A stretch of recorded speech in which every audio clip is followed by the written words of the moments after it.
Boa noite, pessoal. É, Tô gravando aqui a revisão que eu fiquei de fazer da matéria de redes para a prova, né? E no estudo que fizemos domingo, né, a gente conseguiu esclarecer bastante coisas com as pessoas que estavam presentes. Mas houve pessoas que não puderam ir, né? Então eu vou tentar aqui resumir os tópicos importantes unindo ao que o professor Tiago vai pedir, né? Então antes da gente entrar lá nos termos, né? Ele passou esse exercício aqui, né, corrigido, né, e a gente vai se orientar por ele porque a prova vai ser bem baseada no que ele passou aqui pra gente, só que só que sem a questão das pegadinhas que foram colocadas aqui nesse exercício, né? Ele falou que não vai ter pegadinha, é, e principalmente o que ele quer que a gente entenda são os conceitos de cada coisa, né? Conceito de rede, conceito de arquitetura de rede, conceito de Ethernet, né? Então a gente vai buscar sempre aqui nesse exercício, né? Começando aqui com as afirmativas, né? Coloque V ou F. A primeira diz o seguinte, né? Uma rede é um sistema de comunicação com presença ou não de meio físico, né? Que permite seus usuários acessarem recursos presentes em outros computadores e trocar informações em seus vários formatos digitais, né? A pegadinha está aqui é nesse ou não, né? Aqui é uma questão de leitura. Nossa internet ela não existe por um milagre, né? Ela precisa de equipamentos para que ela se torne aquilo que ela é, né? Mesmo nas redes sem fio, né? Você precisa de um aparelho, smartphone, né? Você precisa de um ponto de acesso, ou aquele roteadorzinho caseiro, que a gente vai chamar assim, né? Você precisa dele emitindo o sinal para você conectar. Então, há necessidade de aparelho físico. Então, não existe internet sem meio físico, né? Então, precisa-se de equipamentos. E aonde a gente começa com esse meio físico dentro da matéria dele, né? É, é aqui nos conceitos de rede, né, que temos lá aquele desenho que ele passa pra gente, né, do barramento éter aqui, que o cara lá fez o Robert, né, ele fez esse rascunho aqui dos computadores se conectando numa rede. Então precisa de meio físico, ele precisa de uma interface controladora, ele precisa do computador em si, né? Ele precisa de um caminho do éter aqui, que era tipo um cabeamento, né? Então ele precisa de meio físico e dentro daquelas camadas, né? A camada física, a camada de enlace ou de dados, né? A camada de rede, a camada de transporte, né? A física, ela está aqui em enlace com a segunda, né? A 1 e 2. Né? Então, precisamos da camada física. Né? A internet começa ali. Então, por isso que isso aqui é uma afirmação falsa. Né? Não tem ou não. É sempre meio físico. A segunda alternativa diz o seguinte: com o surgimento dos microcomputadores, uma necessidade de interconectar esses equipamentos também surge. Logo, a utilização de redes de área local passou a ser obsoleto. Falso. Por que é falso? Uma que aí na sua casa você tem uma rede local. Você tem um ponto de acesso, você tem o seu computador, você tem o seu notebook, você tem os seus smartphones conectados num ponto de acesso. Aqui, isto é uma rede local.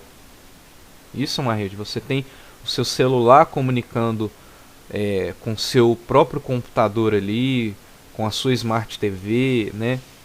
Ainda que seja sem fio, é uma rede local. Então ela não é obsoleta. Ela ainda está em uso. A mesma coisa seria, por exemplo, numa empresa em que você quer que os seus dados fiquem seguros, né? Então você quer manter essa rede isolada da internet, né? Para se chegar nessa rede local ali, precisariam de vários protocolos, senhas de segurança e esse tipo de coisa.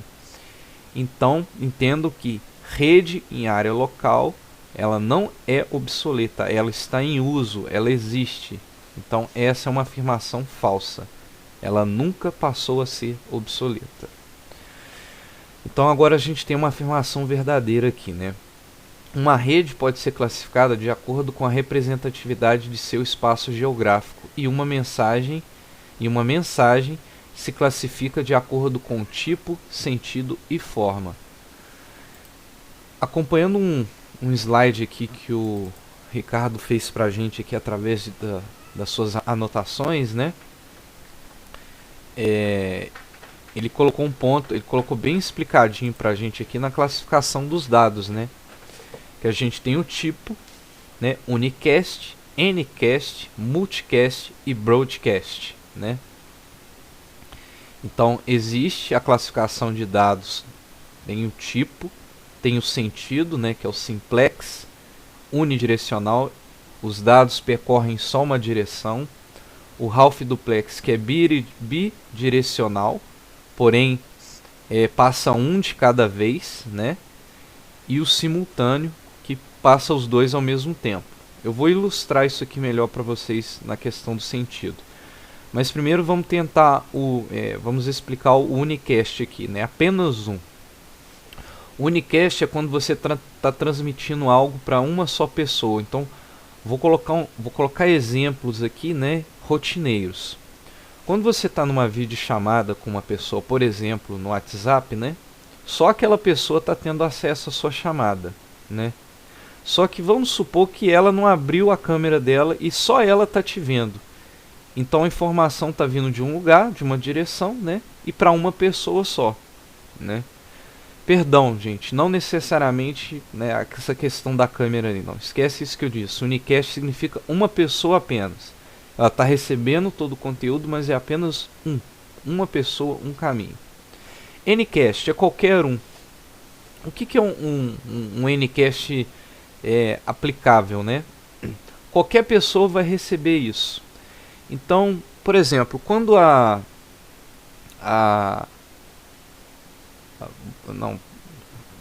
quando a gente joga uma mensagem para um grupo de pessoas no Facebook, né? Você colocou lá, postou, fez uma postagem num grupo, né? E qualquer um vai ter acesso a essa sua mensagem, né? Você não escolheu, né? Propriamente dito assim, alguém do grupo para receber essa mensagem. Qualquer um vai ter acesso a essa mensagem. Então, é aí que entra o Ncast. Qualquer um tem acesso a essa mensagem. Multicast, vários, porém não todos, né?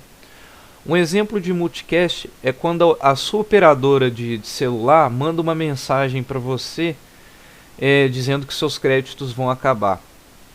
Então várias pessoas recebem essa mensagem, né?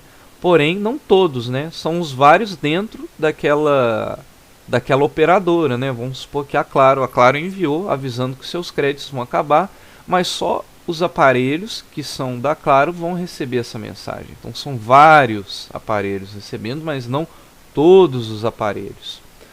E o broadcast. O broadcast, quando a gente fala em broadcast, a gente já pode associar a televisão, né? O que é a televisão? A televisão, ela transmite, a TV aberta, né, claro, ela transmite os seus canais, os seus programas para todo mundo.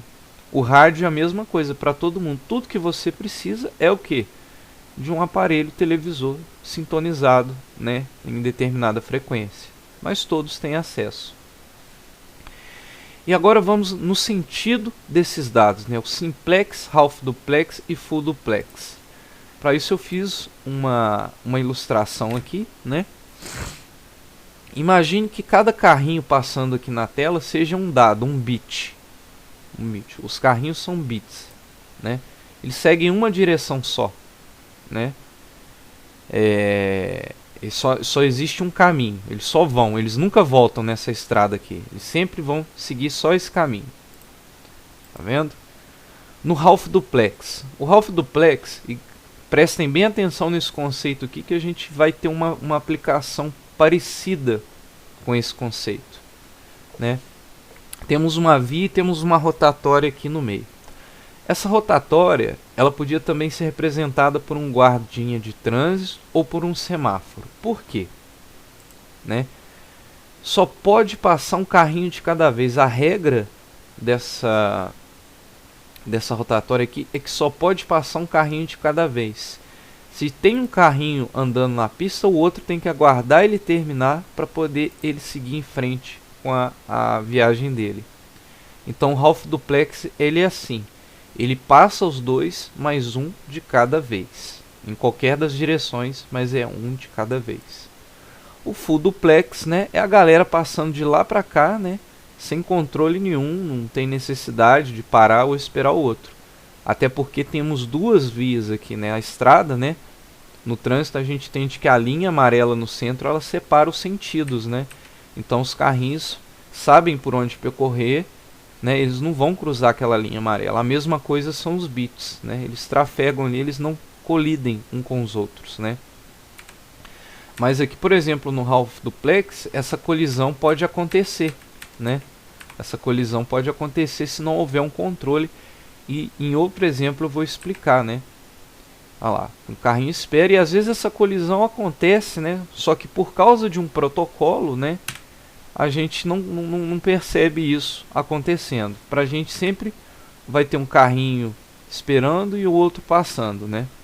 Mas a gente vai chegar nesse ponto aí. Então, né, aqui temos o Simplex, Half Duplex e o Full Duplex. E temos a forma serial, né? O que é o serial? O serial é em série. Então vocês vão imaginar os carrinhos em fila indiana, né? Temos lá no trânsito, temos 3 carros parados, né? Ou 3 carros viajando um atrás do outro. Então eles estão viajando em série lá, em um canal de comunicação. Então a gente tem aqui 3 bits, né? Vamos pôr assim, bit a bit, viajando em série, um atrás do outro. Em paralelo, você imaginaria esses mesmos bits, né? Esses mesmos 3 carrinhos, um viajando atrás do outro, porém do lado desses 3 carrinhos tem mais 3 carrinhos viajando um do lado do outro e mais 3 carrinhos viajando de um lado do outro. Então esse é o paralelo. Então eles viajam em vários canais de comunicação, isso em full duplex também, né? Indo pelas duas direções, né? Então o contexto aqui, né, do exercício, né, é verdadeiro porque sim, a rede ela é classificada de acordo com a representante do seu espaço, com a mensagem, de acordo com o sentido, né? E no rascunho do projeto de arquitetura Ethernet contemplava a presença de um transceiver e de um TAP, né? Esse rascunho, gente, sempre vocês lembrar desse rascunho, que ele citar esse rascunho aqui da arquitetura Ethernet, provavelmente ele venha cobrar isso, né? Ele está falando disso aqui, ó, daquele desenho, né? Mais uma vez voltando nesse desenho, ó, o TAP aqui, ó. O TAP está aqui, ó. E tem um TAP e tem um transceiver, né? E tem interface aqui, ó. Esse é o rascunho da Ethernet. Então o TAP está aqui, ó. Então a informação é verdadeira, o TAP existe lá. E agora vem aqui uma coisa que pode criar uma confusão. A interligação de redes remotas originou as chamadas WANs, Wide Area Networks, redes distribuídas geograficamente, presentes inicialmente em apenas grandes companhias devido ao seu alto custo de implementação e manutenção. Além das WANs e LANs, chamadas MES, né, interconectavam redes dentro de uma mesma cidade, né? Por que isso aqui é verdadeiro? Primeiro que as 3 existem. A WAN, as WANs e as LANs coexistiram dentro da MAN. Só que aconteceu uma coisa aqui. Pelo fato da WAN, Wide, né, ela tinha um alto custo de implementação e manutenção, né, acabou que meio que essa história se reverteu. A internet, como a gente conhece hoje, ela é basicamente uma WAN, né? A internet global, a grande rede de computadores da Terra, né? Ela é uma WAN. Então, isso não ficou restrito somente às grandes companhias, né? Que queriam comunicar entre as suas sedes, seja aqui no Brasil, na Europa, no Japão, enfim, né? Então, basicamente a gente teve meio que uma inversão. Então, trazendo aqui para a apresentação aqui, olha, aí aqui a gente tem aqui de acordo com o tamanho. LAN é a rede que você tem na sua casa, no seu trabalho, isso é uma LAN, né? Uma rede local. Temos a MAN, que geralmente hoje ela é usada mais para telefonia. Ah, mas como assim, Rafael? Vocês podem associar o DDD. Aqui a gente não tem o DDD 32, então a gente tem uma rede telemóvel, né, do prefixo 32. Temos uma MAN, né, dessa rede de dados aqui. E temos a WAN, a grande internet, né? Ela que engloba todas as outras menores aqui. As LANs estão contidas dentro dessa WAN. A MAN está contido dentro dessa WAN, né? Então, a ideia lá de que a WAN, né, estava dentro da MAN, e sim, em certa parte ela já esteve aqui dentro. Mas como o custo era muito alto para manter somente para empresas, foi melhor implementado a rede de computadores da Terra, né? Todos os aparelhos se conectando. Por isso que é uma afirmação verdadeira. E a F, né? A F aqui tem uma pegadinha, né? Aqui onde ficou falso. O padrão Ethernet evoluiu de Fast Ethernet e hoje disponibiliza o Gigabit Ethernet, com largura de banda de 1 gigabit por segundo, e aqui entre parênteses está gigabytes por segundo. Então aqui tem uma pegadinha da diferença de medidas, né? E agora a gente vai falar dessa diferença de medidas. Primeira coisa, né? 8 bits com B minúsculo equivale a 1 byte, certo? Só que para a gente medir velocidade adotou-se bits, né? Então sempre que vocês verem bits, fast bit Ethernet, gigabit Ethernet, né? A gente está falando de velocidade, né? Velocidade dos carros eu coloquei aqui, ou a velocidade dos bits, a velocidade com que esses dados trafegam na internet, né? Então a gente está falando de velocidade. Na vida real, essa estrada aqui a gente poderia colocar que a velocidade dela é de 80 km por hora, né? Mas quando a gente está falando em bits, a gente pode colocar que a velocidade dos carros aqui é de 100 megabits por segundo, né? A velocidade máxima que eles podem trafegar aqui é de 100 megabits por segundo. E quando a gente está falando de bytes, né? Aí a gente está falando de largura, a gente está falando da largura da estrada. Note aqui a diferença do tamanho da estrada, que ela ganhou 3 faixas aqui para os carros passarem agora, né?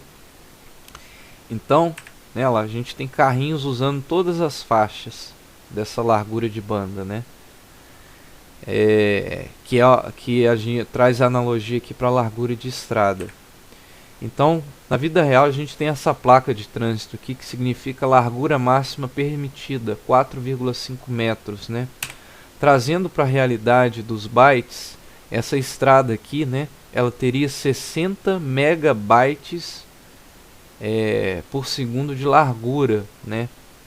Ou seja, além dos carrinhos estarem trafegando em uma velocidade máxima, prestem atenção, de 100 megabits por segundo, eles podem estar viajando nessa velocidade em uma estrada, né, larga, né, ou na largura de banda de 60 megabytes por segundo, com B maiúsculo e Y aqui, ó, bytes, diferente de bits, né? Olha lá, a gente tem os carrinhos viajando nessa velocidade, porém numa largura de banda maior. Então a gente tem a definição aqui, ó, unidade da largura de banda é bytes e não bits. Ela indica a capacidade de um determinado meio de transmissão em uma determinada unidade de tempo, né? Lá o que eu falei, 8 bits é igual a 1 byte.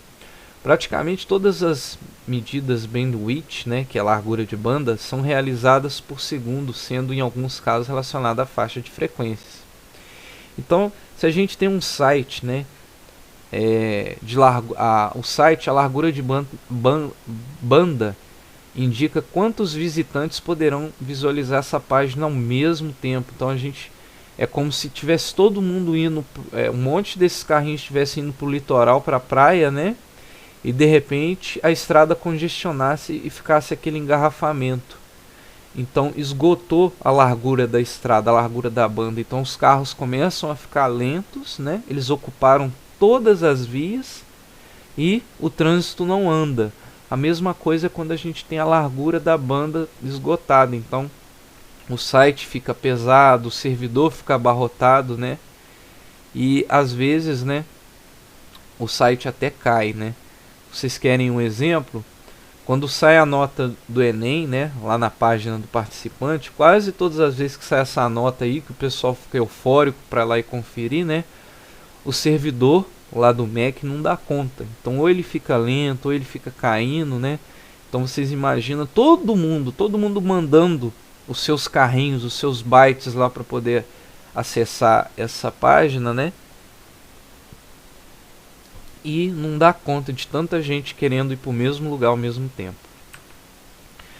Eu trouxe aqui um exemplo que eu falei lá, né, de quando o GTA V foi disponibilizado, né, gratuitamente, e o site da Epic Games, né, ele caiu, ele não aguentou tanto de acesso que teve, então teve até que se prorrogar. Então tem uma notícia aqui, isso que vocês podem pesquisar, não vou entrar nisso para não tomar tempo de vídeo, né.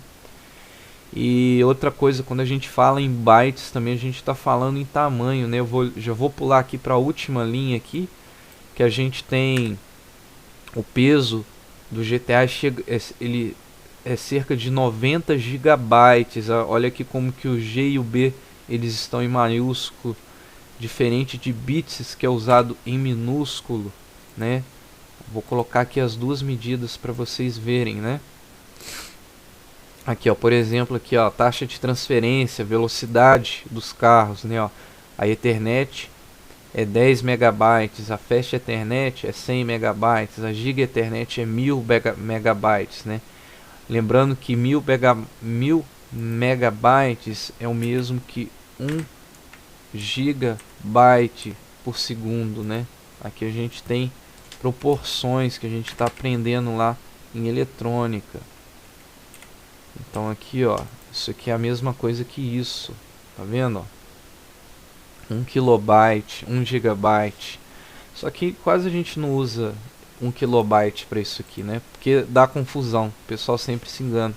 Por exemplo, é muito comum você ver pessoas mesmo que estão acostumadas a mexer com isso aqui se equivocar aqui na descrição, né? Lá de byte é sempre o MB maiúsculo, né? Ó, ou MBPS, né? Diferente de MBPS com B minúsculo aqui, ó, Bzinho minúsculo, ou, né, B por S, é a mesma coisa, viu, gente? Só que é o tamanho do B ali que define se a gente está falando de bit ou se a gente está falando de byte, né? E aqui tem a conversão, né, em potência de 10. Esse material, esses slides aqui, gente, estão disponíveis no grupo. Estão disponíveis no link do vídeo aqui, então vocês podem baixar lá e estudar por aqui, né? E outra coisa aqui que a gente tem que esclarecer, né, é como funciona aquele encapsulamento, né? Aquele frame que a gente fala lá, ou os ditos PDUs, né? Dentro aqui da arquitetura de redes, né?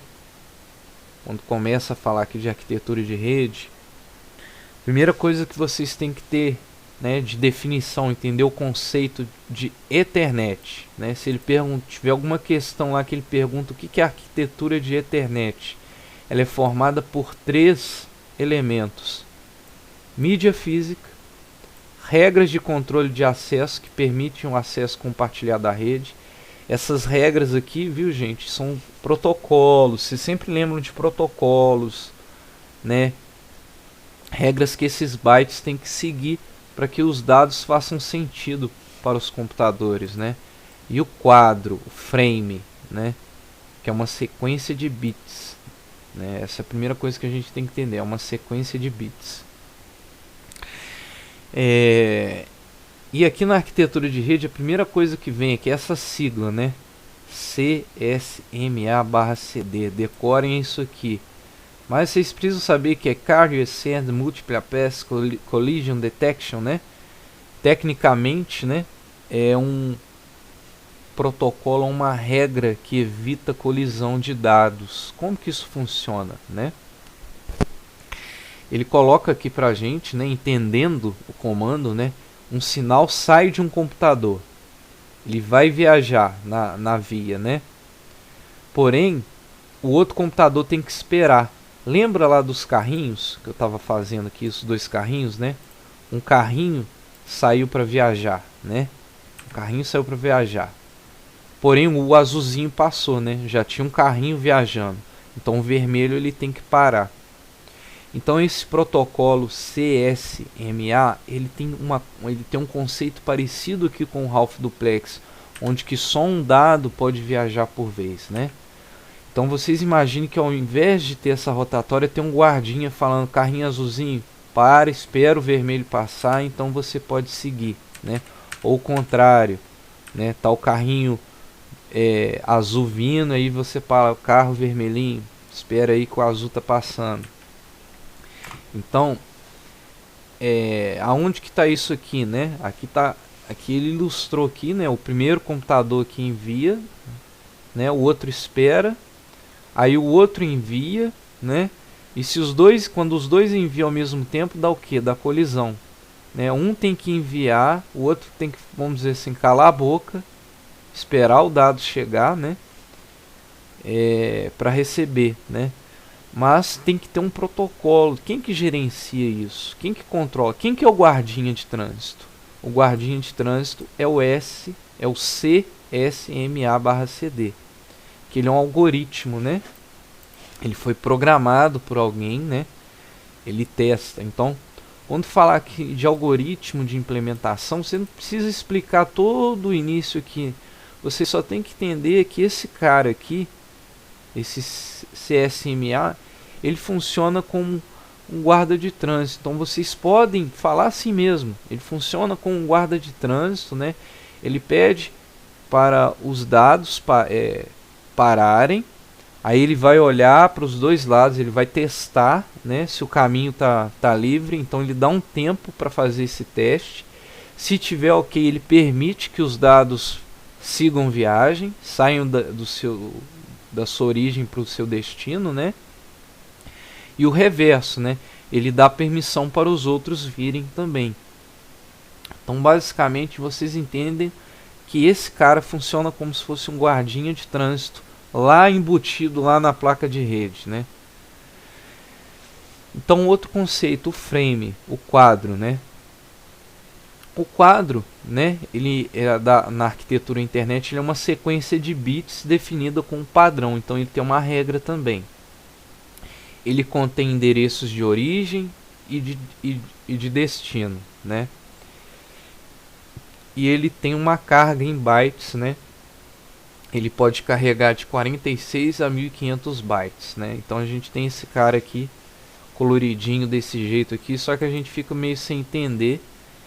Então, né, eu transformei ele em quanto? 7 carrinhos aqui, né?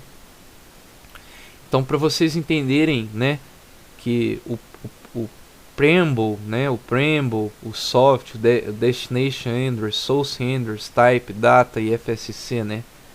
Para vocês entenderem que isso aqui é uma coisa viajando sozinha ali, né? Então, vocês imaginem que são esses carrinhos aqui, né? E o carrinho, o verde claro ali, o preamble, ele é o delimitador. Ele indica aonde que esse frame está começando, né? Ele é o líder, né? Ele lidera os outros carrinhos. delimitador. E depois vem o carrinho verde. O carrinho verde é o motorista maluco que fica buzinando para avisar que o frame está começando, né? Então ele indica o início do quadro. Então ele é o maluco que vai buzinando na frente da carreata ali. O carrinho laranja, ele carrega a informação do endereço físico, né? O endereço MAC do computador. Então sempre que vocês verem uma pergunta falando sobre endereço físico, viu, gente? É o MAC, é o endereço da máquina, do computador. Diferente de IP. IP é endereço lógico. Então saibam fazer essa diferença aí.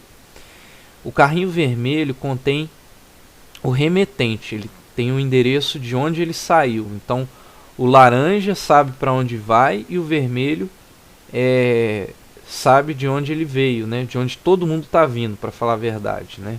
Eles aqui não viajam separado e cada um segue seu rumo, não. Eles viajam junto, porém cada carrinho aqui tem a sua tarefa, né?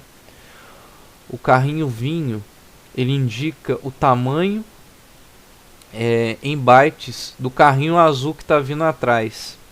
Ele carrega só essa informação do dado que está vindo atrás logo dele.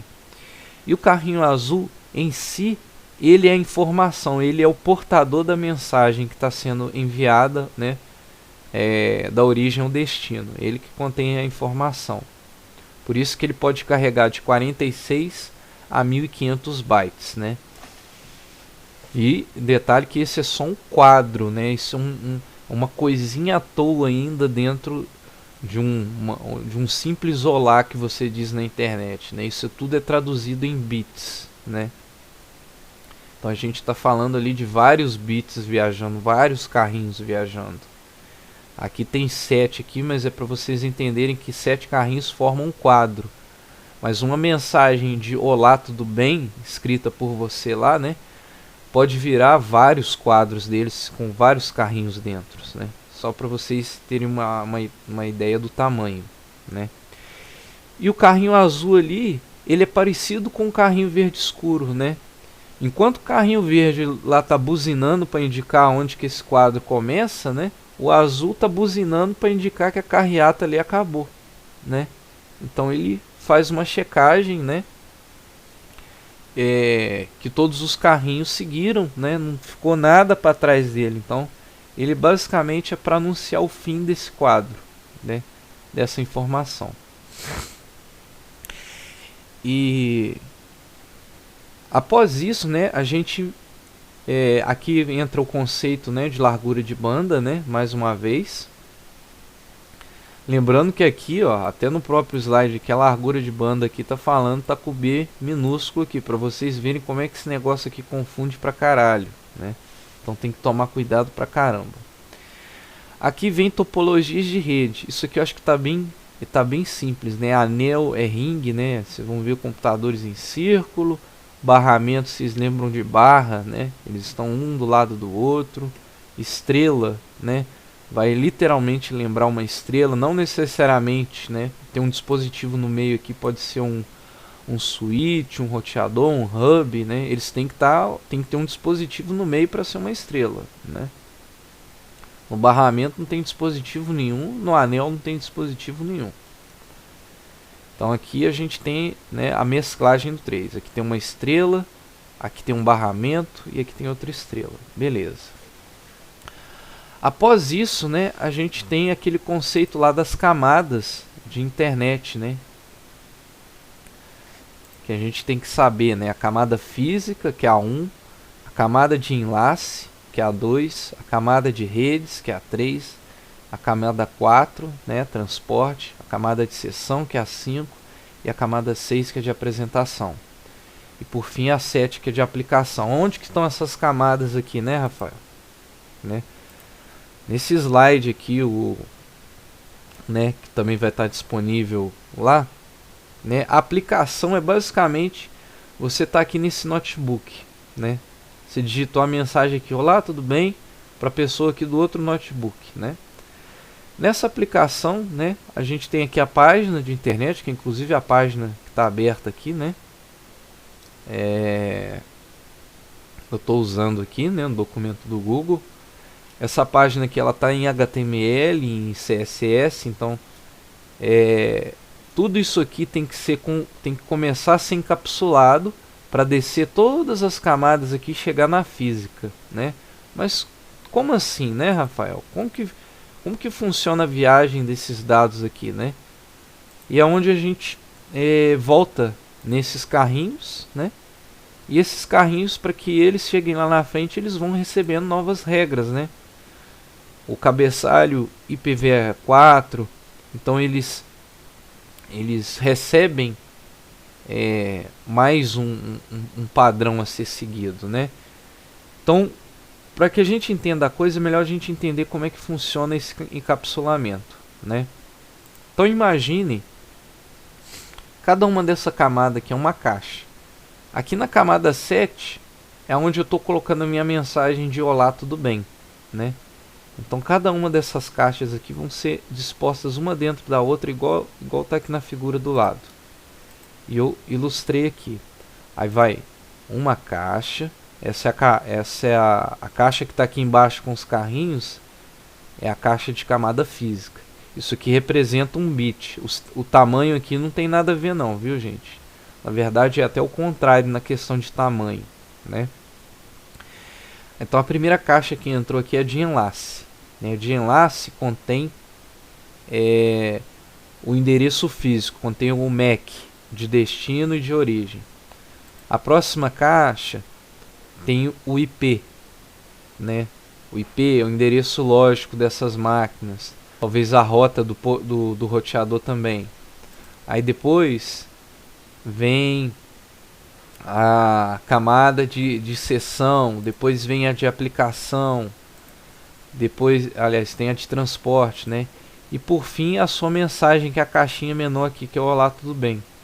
Foram colocadas dentro aqui. Aqui a gente tem as 7 caixas, né? E depois toda essa informação, né, uma vez que é encapsulada, da camada 7 até a 1, ou seja, sua mensagem que você enviou de olá, tudo bem, ela virou um monte de zeros e uns, ela virou um monte de bits, né? E ela foi empacotada, né, encapsulada, seguindo todas as regras de cabeçalho do IPv4. Já eu vou explicar as regras, mas aqui entendam que a mensagem que você enviou, ela foi encapsulada lá da camada 7 até a 1, né? E seguiu viagem lá para o destinatário, onde ela vai ter que ser desencapsulada da 1 até a 7 de novo, ou seja, a gente tem um processo reverso, né? Sua mensagem de olá, tudo bem, virou uma infinidade de zeros e uns, de bits, né? De quadros, de carrinhos, né? Virou uma infinidade daquilo lá, viajou pela internet, chegou lá, e seguindo todos os parâmetros que tem em cada caixa, né? Ela foi sendo desencapsulada até a pessoa do outro lado poder ter condição de ler o seu olá, tudo bem, né? Para que ela pudesse vir responder. E aqui a gente tem esse encapsulamento aqui de uma forma mais teórica, né? Aqui na física, né, não tem nem regra, aqui é só bit mesmo, aqui é pulso eletromagnético aqui na amarela. No enlace a gente começa a ter os carrinhos aqui, né? Os carrinhos estão aqui no enlace. Os PDUs, né, eles estão aqui na enlace. Na rede começa a entrar o IP, os endereços de IP, né? E gateway, né, que a gente aprendeu de servidor, eles estão aqui nessa rede aqui. Na transporte, literalmente, né, uma vez que você já sabe o destino que esses dados vão viajar, né, então temos a camada de transporte que eles vão estar viajando, né, a camada de seção que vai estar em enlace com a transporte, né, a apresentação, ou seja, esses dados estão começando a sair da caixa, né, e a de aplicação, que é onde o usuário, o humano, né, vai ler a mensagem ali, que já não é mais em linguagem de máquina, né, que a gente aprendeu, é uma linguagem que a gente consegue entender. Então o encapsulamento, ele é isso, ele é a transformação da nossa linguagem, né? Seja em imagem, seja em texto, né? Em linguagem de máquina, até descer lá na física e virar bits, pulsos eletromagnéticos viajando pela rede. Então, vocês sabendo explicar isso, né, passando essa ideia para o Thiago na prova, é o que basta. Não precisa seguir, saber exatamente tudo que está no cabeçalho, né, por exemplo. Mas vamos a algumas informações básicas aqui que é interessante, pelo menos no cabeçalho do IP, né, do IPv4, né? A gente tem a versão, a gente tem o tamanho, né? A gente tem a identificação, tipo de serviço, tempo de vida desses dados, protocolo, a soma e verificação, né, do fim desses dados, né? Tudo isso tem no endereço lógico, né, que é diferente do frame lá do quadro, que tem informações parecidas, mas não tão completas, né? Então a gente tem aqui a origem, né, o IP de origem e o IP de destino. Então é bom vocês saberem que esses dados eles têm que carregar essa informação aqui no seu cabeçalho. Ah, mas aonde está essa informação lá? Ela está aqui, ó, no enlace de... Aqui tem um cabeçalho de quadro, tá vendo? Ele entra em enlace com o cabeçalho de rede, ou seja, aqueles carrinhos lá, eles passam a ter o cabeçalho de rede junto com eles, né, para poder seguir aqui na camada de rede de transporte. Eles têm que ter os dados, eles têm que continuar carregando os dados, mais a informação do cabeçalho de dedo, de rede, e de dedo, viu gente? Olha o sono já. Lá na seção propriamente dita já temos os dados, e lá na aplicação a gente já tem a leitura desses dados, né? Então esse desenho aqui está bem ilustradinho também, ó. Aqui no físico é só bit praticamente aqui que tá viajando. Endereçamento, né? Eu não acredito que ele vai pedir como é que fala lá, para você fazer o endereçamento, fazer configuração de roteador. Mas uma coisa que vocês têm que entender é que vocês têm que saber como configurar um roteador. Mas, como assim? Não vou saber os códigos. Mas, por exemplo, na pergunta ele faz a seguinte coisa: como faço para configurar a porta ou interface do roteador? Aí vocês têm que lembrar da aula prática lá, do Cisco Packet Tracer, né? Eu vou lá no roteador, abro a configuração dele lá e configuro a interface Gigabyte ou Fast Ethernet com um número de IP, podendo ser o primeiro ou o último, e sua respectiva máscara. Só isso basta. Você já explicou como configura um roteador. Não precisa saber dos comandos, você precisa entender o conceito. A mesma coisa, né? Configurar um IP, né? Então, você tem que saber sempre, né, que para gateway, para porta de roteador, a gente vai usar sempre o primeiro utilizável, que começa com 1 aqui, né? Ou o último, né? Que geralmente encerra com 254. E é importante vocês saberem os 3 tipos também de classe de endereço, né? Que são as classes legadas, né? Como é que eu identifico isso, Rafael? Simples. Se o primeiro número, aqui está 40, né? Mas se tiver dentro de 1 até 126, né? Se tiver de 1 até 126, é igual a classe A. Se tiver de 128 até 191, a classe é B. Se tiver de 192 até 223, é a classe C. Qual outra forma também de identificar? A máscara, né? O Ricardo pontuou lá pra gente isso aqui, ó. É o mais legal de você identificar. Quando tiver 3 zeros aqui na máscara, né? É uma classe A. por conta das várias possibilidades que a gente tem de hosts aqui disponíveis, né? Aqui está o 40, que está dentro daquela regra lá de 1 até 126. Se passar disso, né, igual a outra que é 128, a máscara dela só tem 2 zeros, então é uma classe B, é uma rede /16, né? Então lembre, /16 é uma rede B, /8 é uma rede A. Isso da classe legada, viu, gente? Não confundam rede A e rede B.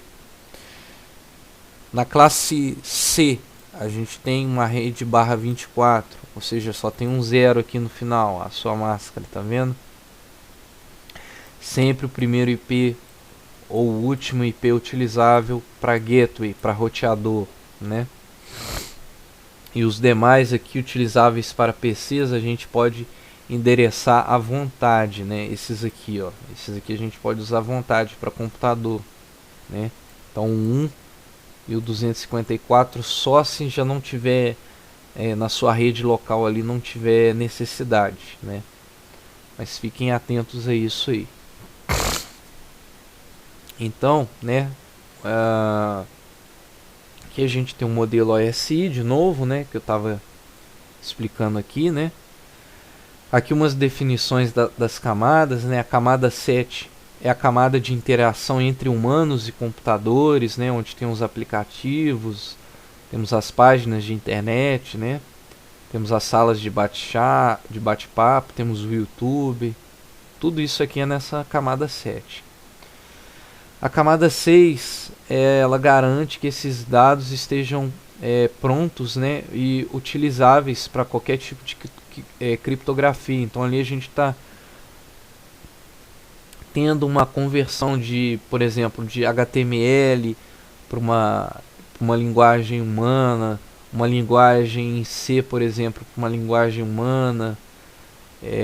Na camada 5, né, a gente tem conexões.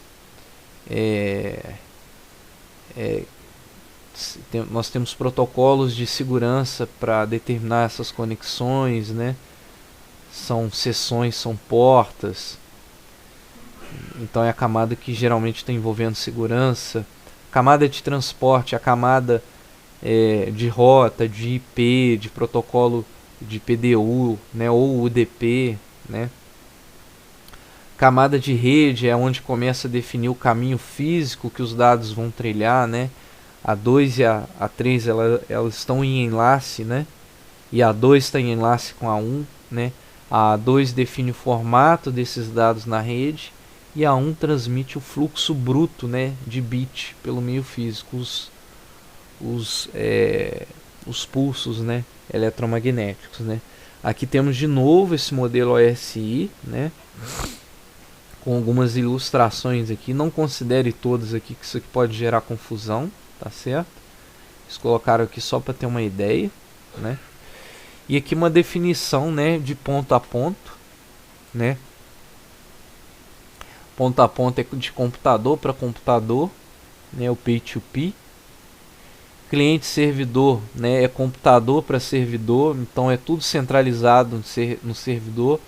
No P2P é descentralizado, então sempre associe P2P, descentralizado, todos podem exercer funções de cliente e de serviço. No servidor é centralizado, só pode exercer função de cliente, né? No servidor você só é cliente lá, você não consegue fazer mais nada.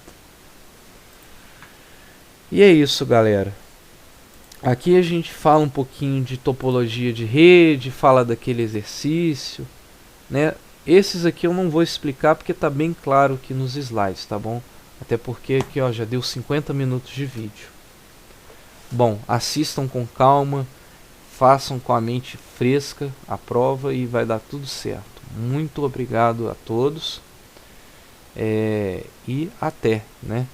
Deixa eu ver aqui se eu não esqueci nada. Bom, tem um último slide aqui, eu ia falar só de colisão, mas eu já expliquei a questão da colisão lá atrás, né? Que é quando os dados se colidem, né? E o guardinha de trânsito lá, ele faz esse teste para ver se colidiu o dado, para ver se não colidiu, né? Se caso colidiu, ele dá ele tenta mais uma vez até o dado conseguir fazer sua viagem. Então, tá aí um conceito do guardinha de trânsito de novo. Então é isso, galera. Uma boa noite e até.